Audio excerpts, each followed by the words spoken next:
ایک social activist تھی، لیکن آزاد بولنے میں آزاد تھی، یعنی میں اپنی بات رکھ سکتی تھی. مجھے یہ ڈر نہیں تھا کہ اگر میں بات کروں گی تو کیا ہوگا. بنداس جو میرے ذہن میں ہوتا تھا، میری جو بھی آئیڈیالوجی تھی اس کو پروپیگیٹ کرتی تھی. ریلیجن میرا اسلام ہے، تو میں ایک مسلم لڑکی ہوں. جیسے بھی مجھے اچھا لگتا تھا میں اپنے ریلیجن کو فالو کرتی تھی. اور دوسری موسٹ امپورٹنٹ چیز، باقی جتنی بھی فیتھس ہیں ان کو میں ریسپیکٹ کرتی تھی اور کرتی ہوں اور ہمیشہ کرتی رہوں گی. کیونکہ گھر میں جو میرے والدین ہیں انہوں نے ہمیشہ یہ سکھایا ہے، میرے فادر نے یہ سکھایا ہے کہ ہم سب لوگ ایک ہی ہیں.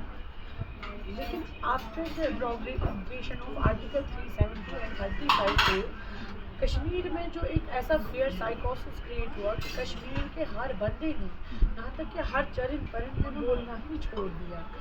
باتوں کی آزادی نہیں ملی، اپنے خیالات کو ایکسپریس کرنے کی آزادی نہیں ملی. ہم لوگوں کو اتنا ڈرایا دھمکا کہ ایک ایسا ماحول سیٹ کیا گیا کہ ہم لوگ کوئی بات بولنے سے قاصر رہ گئے.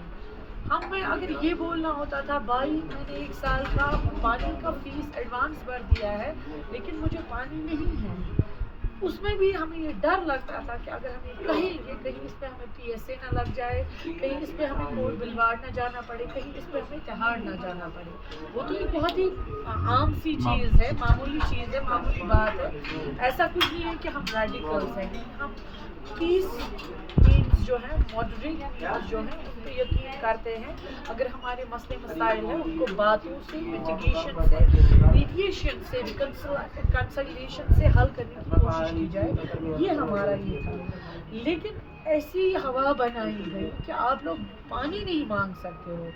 جو بھی آپ پہ ہم چیزیں تھوپیں گے آپ کو وہ قبول کرنی ہے. And you don't have that voice کہ آپ ان کے خلاف بول سکو. جیسے میں آپ کو بولوں گی بجلی ایک بہت ہی بیسک ایونیو ہے، ایک بہت ہی بیسک چیز ہے، بیسک نیسیسٹی ہے ہر انسان. کشمیر کے بارے میں آپ جانتے ہوں گے نیچرل ریسورسز سے بھرا پڑا ہے کشمیر، پانی کے ذخائر سے بھرا پڑا ہے کشمیر. 5 کی 6 ہائیڈل پاور پروجیکٹس کشمیر میں چل رہے ہیں لیکن ایک بھی کشمیری نیشن کو ڈیڈیکیٹ نہیں ہے. اور اس پہ المیہ یہ ہے کہ ہمیں بجلی بھی اب پرائیویٹائز کی گئی. جو ہماری بجلی تک کو پرائیویٹائز کیا گیا، یعنی snatching of our own natural resources جن پہ ہمارا حق ہے. اور اس پہ آپ دیکھیے پچھلے 5 سال میں کشمیر پاورٹی میں کتنا آ گیا ہے. غربت بہت زیادہ آ گئی، انمپلائمنٹ بہت زیادہ آ گیا. But we don't have a say. لوگ بار بار یہاں نعرہ لگا رہے ہیں نیا کشمیر نیا کشمیر. میں آپ کو بولوں کہ یہ نیا کشمیر بالکل آپ کو گولی کی آواز تو نہیں سنائی دے گی لیکن آپ کو چپی ایسی سننے کو ملے گی جیسے کوئی ایٹم بم گر گیا ہے کشمیر میں اور کشمیری آپ بول بھی نہیں پاتے ہیں. بیسک باتوں کے بارے میں جس ملک میں، جس دیش میں، جس جگہ پہ بولنے کی آزادی نہ ہو، اپنی فیتھ کو جو ہمارا کانسٹیٹیوشن ہے، فنڈامنٹل رائٹس کو پروپیگیٹ نہیں کر پاتا ہے انسان، انجوائے نہیں کر پاتا ہے انسان، تو وہاں کیا کرے انسان. پھر جب ہم اپنا فیوچر دیکھتے ہیں یا ہمارے باپ داداؤں نے پچھلے 70 سال سے جو حکومتیں بنائی، چاہے وہ NC کی تھی یا کانگریس کی حکومتیں تھی یا بھاجپا کی تھی یا PDP کی حکومتیں تھی، 70 سال کے بعد بھی ہم پانی اور بجلی کی بات کر رہے ہیں. 70 سال بعد بھی ہم لوگوں کو اسی بات پہ الو بنا رہے ہیں کہ ہم آپ کو پانی دیں گے، ہم آپ کو بجلی دیں گے. پھر بھائی انہوں نے 70 سال میں اگر ان کے پاس خود کے پاس ہیلی کاپٹرس آ گئے تو عام آدمی کے پاس ابھی تک پانی نہیں ہے. کیا آپ کو نہیں لگتا یہ ایک بڑا ایشو ہے جو گول مول کر کے لوگوں کو دکھایا جا رہا ہے؟ آج کی جو کشمیری یوتھ ہے وہ پڑھی لکھی ہے، جاننے والی ہے، جذبات کے ساتھ ساتھ لاجک ریزننگ پہ بلیو کرتی ہے. جب آرٹیکل 370 ہٹا اس کے بعد جو کشمیر میں جو حالات رہے ہم اپنی بات نہیں کر پائے اور ایک بھی وائس ایسی نہیں جس نے کشمیری کے لیے بات کی، ایک بھی ایسا لیڈر نہیں جس نے کشمیر کے لیے بات کی ہو. اس کے بعد ہمارے پارلیمنٹری جو الیکشنز ہیں وہ سامنے آئے. ایک کینڈیڈیٹ انجینئر رشید، جب باقی سارے کینڈیڈیٹس کو دیکھے تھے dumb most failed politicians, zero leadership skills, لوٹ کھسوٹ میں نمبر 1، کشمیریوں کا خون پینے میں نمبر 1. لیکن وہیں پہ جب ہم انجینئر رشید کو دیکھتے ہیں، ایک واحد لیڈر جس نے کشمیریوں کی بات کی، ایک واحد لیڈر جس نے کشمیریوں کے لیے مار کھائی اور پچھلے 5 سال سے تہاڑ جیل میں وہ سزا کاٹ رہے ہیں. آپ بول رہے ہو ٹیرر فنڈنگ، وہ یہ باتیں ہیں ہی نہیں بھائی. اس کے بغیر آپ دیکھو، اگر باقی پارٹیز کا آپ اسکیم دیکھو گے، مجھے لگتا ہے وہ پھر تو ان کو پھانسی لگ جانی چاہیے. 1,20,000 نوجوان شہید ہوئے ہیں یہاں پہ، مارے گئے ہیں. ان کا خون کس نے کیا؟ این سی نے. ان کا خون کس نے کیا؟ پی ڈی پی نے. ان کا خون کس نے کیا؟ کانگریس نے. تو وہ 1,20,000 نوجوان کیا کشمیری نہیں تھے؟ کیا وہ ہمارے بھائی نہیں تھے؟ کیا اس چیز کو روکا نہیں جا سکتا تھا؟ لیکن نہیں روکا گیا. اور آج پانی بجلی پھر 70 سال میں کر کیا رہے تھے؟ ایک واحد engineer Rashid M L A رہا، پورے کشمیر کی بات کی. اور ایم ایل اے جو اس کا اپنا ایریا تھا وہاں ڈیولپمنٹ کی، وہاں بھرپور لوگوں کے لیے کام کیا. ہمارے بھی ایم ایل اے تھے، زیرو ڈیولپمنٹ ہے. ہمارا سوپور جہاں سے میں ہوں، چھوٹا لندن جانا جاتا تھا. سب سے امیر آدمی کشمیر کا سوپور سے نکلا. سوپور ایک سلطنت تھی زین العابدین کے وقت میں، جو بادشاہ جن کو کہتے ہیں. سوپور کیپٹل تھا. اور آپ اگر اس ٹائم سوپور کو دیکھو گے، سوپور کو انہوں نے ایک ایسا ہب بنا کے رکھا ہے جہاں نہ انفراسٹرکچر ہے، نہ ڈیولپمنٹ ہے، اور نہ بات کرنے کی آزادی کی ہے. یہاں بھی ایک فیئر سائیکوسس، ساتھ میں سوپور والوں پہ ہی الزام. تو یہ کچھ چیزیں جو انسان کو فائنلی ایک موٹیویشن پہ لے آتے ہیں کہ اگر میرے پاس یہاں جو ہمیں آئے ہیں اسمبلی الیکشن لڑنے کے لیے، انہوں نے کیا آج تک میرے سوپور کی بات کی؟ نہیں کی. انہوں نے سوپور کے لیے کوئی ڈیولپمنٹل کام کیا؟ نہیں کیا. کیا انہوں نے اوور آل کشمیر کے لیے کبھی بات کی؟ نہیں کی. تو پھر وہ کون سا حق رکھتے ہیں پالیٹکس میں آنے کے لیے؟ میں اس لیے موٹیویٹڈ ہوئی پالیٹکس میں آنے کے لیے. پہلے میں یہ کہوں گی کہ یہ ستاروں میں لکھی گئی بات تھی. دوسرا یہ کہوں گی کہ یہاں میرے سوپور کو سچ مچ میں لیڈرشپ کی کمی ہے. یہاں جتنے بھی کینڈیڈیٹس اٹھے ہیں، چاہے وہ این سی سے اٹھے، کانگریس سے اٹھے. این سی کا جو کینڈیڈیٹ اٹھا ہے، ہی از اے ریپ ایکیوزڈ. تو کیا ایک ریپ ایکیوزڈ ہمارا ایم ایل اے ہو سکتا ہے؟ کیا ہم ان چیزوں کو پروپیگیٹ، ہم تو کہتے ہیں ریپ جو ریپ ایکیوزڈ جو ہے ان کو آپ کیپٹل پنشمنٹ دے دیجئے. تو ریپ ایکیوزڈ کو ہم ووٹ کیسے ڈالیں گے؟ یہ تو ایک بڑا آسان ہے. دوسرا رہا کانگریس کا، جو یہاں پہ جن کو مینڈیٹ ملا ہے کانگریس کا، انہوں نے جب پڑھائی ہی نہیں کی ہے، اسمبلی میں جانا کس لیے ہے انہیں بھائی؟ اسمبلی میں آپ لیجسلیٹ کرتے ہو لاز کو. جب وہ یہ کہتے ہیں، انہیں پوچھا جاتا ہے کہ آپ کی کانسٹیٹوئنسی میں کتنے گاؤں ہیں، وہ بولتے ہیں میں کتنا یاد تھائیں گے، وہ بولتے ہیں کہ میں کتنا یاد رکھوں گا. انہیں یہ بھی نہیں ڈیلیور کرنا آتا ہے. تو آپ مجھے بولو وہ اسمبلی میں جا کے کیا جگ ماریں گے؟ اس کے بغیر جو باقی کینڈیڈیٹس ہوتے ہیں ان کی کیا ہسٹری رہی ہے؟ کیا کبھی انہوں نے سوپور کے لیے بات کی ہے؟ وہ ووٹ تو مانگنے آ رہے ہیں، مگر کیا بات کی ہے سوپور کی؟ نہیں. زیرو لیڈرشپ سکلز ہے. سوپور کے لیے کوئی محبت نہیں ہے، بس کرسی کی لالسا ہے. تو یہ کچھ چیزیں ہیں. میرے سوپور کے ساتھ بار بار ناانصافی ہوئی ہے، ظلم ہوا ہے. بینگ اے سوپورین مجھے ایسا لگتا ہے 2017 سے میں ڈمپنگ سائٹ پہ پروٹیسٹ کر رہی ہوں. ڈمپنگ سائٹ نہیں مل پا رہی ہے پچھلے 9 سال سے سوپور میں. تو پھر ان لوگوں کی ہمیں ضرورت کیا ہے؟ انہوں نے کب پروٹیسٹ کیا؟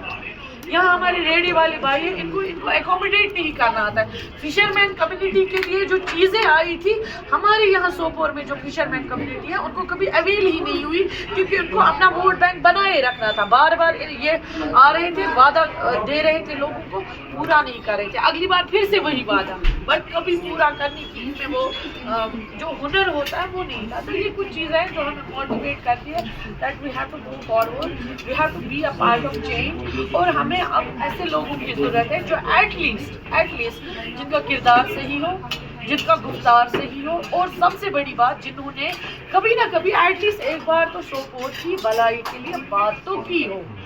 ایٹ لیسٹ انہوں نے قدم تو اٹھایا ہو، بنا ڈرے بنا ڈرائش. ان لوگوں کا کیا ہے، اگر آپ نے اے آئی پی کا ساتھ دیا ہم آپ کو ریڈی نہیں لگانے دیں گے. بھائی آپ فیئر سائیکوسس کیوں کریٹ کر رہے ہو؟ انہوں نے ہمیشہ سوپور کو وکٹم بنایا ہے، وکٹمائز کیا، ٹرامیٹائز کیا. یہ کچھ چیزیں ہیں جنہوں نے مجھے موٹیویٹ کیا. تو اور آپ نے ایجوکیشن کا بات کی، کشمیر میں کوئی بھی گورنمنٹ کے لحاظ سے دیکھیں یا پبلک ریپرزنٹیشن کے لحاظ سے لا، لیجسلیشن، لیگل پالیسی بہت معنی رکھتی ہے، کیونکہ اس کے کئی پہلو نکلتے ہیں. تو اس لحاظ سے اسی سے اگر ہم جو آرٹیکل 370 کا کورٹ کا جو رویہ رہا ہے ان لوگوں کی طرف جو سزائیں یافتہ ہیں جو انڈر ٹرائل ہیں، کئی طرح کی چیزیں جوڈیشل اور کئی بار میں نے راشد کو بھی سنا، آپ کے پارٹی کے اور بھی لوگوں سے بات تو کہتے ہیں کہ ہمارا قانونی جو لیگل اسٹرکچر ہے، جو جوڈیشل اسٹرکچر ہے، اس میں پورا وشواس وی ڈونٹ کویسچن دیٹ، پر ایٹ دا سیم ٹائم پھر جب ہم یہ دیکھتے ہیں کہ کس طریقے سے اور ایک پبلک ڈسکورس میں بھی یہ بات آتی ہے کہ بھائی لیگل اسٹرکچر میں یا جوڈیشل اسٹرکچر میں کمپرومائزز ہوئے ہیں، آرٹیکل 370 کا کیس جس طریقے سے پروگریس کیا، ریپرزینٹ کیا گیا، اس میں جس طرح کا ججمنٹ آیا، جس میں اگر آپریشنل پارٹ آف ججمنٹ کا دیکھیں تو it doesn't take you anywhere, statehood کی بات ایک فلیٹنگ مینشن میں ختم کر دی جاتی ہے، صرف اس لیے کیونکہ سینٹر نے یہ کہہ دیا کہ ہم اس کو کنسیڈر کریں گے. ڈیوٹی بنانے کی جو پروسیس تھی اس کو بھی مینشن کیا اور پھر چھوڑ دیا. اب آپ چناؤ میں کہتے ہیں ریسٹوریشن آف آرٹیکل 370، لیگلی اس کا کیا رول ہے آپ کے پاس؟ سر میں آپ کو ایک بات بولوں گی، جہاں تک ہم لیگلٹی کی بات کرتے ہیں، پہلے میں ایک چیز یہاں کلیئر کروں گی، جب ہم کورٹ کے بارے میں بات کرتے ہیں، جوڈیشری کے بارے میں بات کرتے ہیں، اس لیے لوگ ڈرتے ہیں کیونکہ ہم کہیں کنٹمپٹ کے شکار نہ ہو جائے، لوگ بولتے نہیں ہیں. تو یہاں پہ میں کنٹمپٹ والا پارٹ تو اوبویسلی میں بھی بینگ این ایڈوکیٹ میں کنٹمپٹ نہیں کروں گی کورٹ کا، لیکن جہاں تک آرٹیکل 370 کی ہم بات کرتے ہیں یا اسٹیٹ ہوڈ کی بات کرتے ہیں، دیکھیے آپ ہسٹری کو مٹانا چاہو، ہسٹری پھر بھی نہیں مٹتی ہے، ہسٹری مٹائے نہیں مٹتی ہے. کشمیریوں کے ساتھ بار بار جو دھوکے ہوئے، جب آپ ایروجن آپ دیکھو گے، جو کشمیر کی ڈگنیٹی تھی یا جو کشمیر کو وعدہ کیا گیا تھا جب کشمیر نے ایکسیس کیا تھا ہندوستان کے ساتھ، اس کے بعد جتنی بھی چیزیں، میں آپ کو ایک لیگل پوائنٹ بول رہی ہوں، ٹھیک ہے، یہ میں ہندوستان یا پاکستان یا کشمیریوں کے خلاف نہیں بول رہی ہوں، یہ میں وہ بات بول رہی ہوں جو کوئی بھی پڑھا لکھا انسان بولے گا. جب کشمیر نے یہ بولا تھا کہ میں ہندوستان، کچھ ٹرمز اینڈ کنڈیشنز اس ٹائم رہی تھی ہسٹری میں، تو اگر وہ ایروڈ ہوئی یعنی کہیں نہ کہیں نئی دلی نے ہمیں دھوکہ دیا ہے. اور یہ سیدھی سی بات ہے. آپ دیکھیے، اگر آپ کشمیر میں حالات کو سدھارنا چاہتے ہو، اگر یہ کہتے ہو آپ کہ کشمیر ہمارا تاج ہے، تو کیا آپ اپنے سر کے ساتھ ہی غداری کرتے ہو؟ تو کیا آپ اپنے سر کو ہی دھوکہ دیتے ہو؟ یہ بات نئی دلی کو ایک کشمیری یوتھ، ایک ریپریزنٹیٹیو نہیں اس ٹائم، ایک کشمیری یوتھ کہنا چاہتا ہے، ایک پڑھا لکھا کشمیری یوتھ یہ کہنا چاہتا ہے نئی دلی کو، یا جتنے بھی عہدیدار ہیں، اسٹیک ہولڈرز ہیں، تھنک ٹینکس ہیں، جنہوں نے 1947 سے لے کر ابھی تک کشمیر کو آگے لیا یا چلایا یا جو بھی کیا، ان سب کو میں ایک بات اس ٹائم بتانا چاہوں گی کہ آپ لوگوں نے سچ مچ میں کشمیریوں کے پیٹ میں بار بار چورا گھونپا ہے. اگر ایک بات کو بھائی، ایک بات کو لے کے آپ ہمارے ساتھ وفادار رہے ہوتے تو کشمیر آج یونین ٹیریٹری نہیں ہوتا. کشمیری پہلے ہمارا اپنا پرائم منسٹر تھا، ہمیں تو ہندوستان کے ساتھ کوئی لڑائی نہیں تھی، کوئی ملیٹنسی اس ٹائم نہیں تھی، انہوں نے وہ بھی لے لیا. ہمیں اپنا فلیگ تھا، اپنا کانسٹیٹیوشن تھا، ہمیں کیا ضرورت تھی لڑائیاں کرنے کی؟ لیکن انہوں نے سوچی سمجھی پروپیگنڈاز اور پالیسی کے تحت کشمیر کو انریسٹ میں ڈالا، کشمیر کو ایک کنفلکٹ زون بنایا. اب مجھے اس بات کو کہنے پہ تہاڑ جیل لے جائیں گے، اس سے یہ بات کشمیری یوتھ کے ذہن سے نہیں جائے گی کہ سچ مچ میں ہمارے پیٹ میں چھرا گھونپا گیا. پانی، بجلی اور سڑکیں تو بعد کی بات ہے بھائی. آپ جس وعدے پہ ہمارے ساتھ ملے تھے یا ہمیں اپنے ساتھ ملایا تھا، آپ اپنے ان وعدوں پہ نہیں کھڑے اترے. آپ نے ہمارے اسٹیٹ ہوڈ تو کل کی بات ہے بھائی، آپ اس سے پہلے دیکھو ایروڈ کتنا ہم ہوئے ہیں اور کیوں ہوئے. اگر ملیٹنسی یہاں آئی کیوں آئی؟ یہ انہوں نے خود یہاں لائی. اب آپ کشمیری کو بلیم مت کرو اس بارے میں.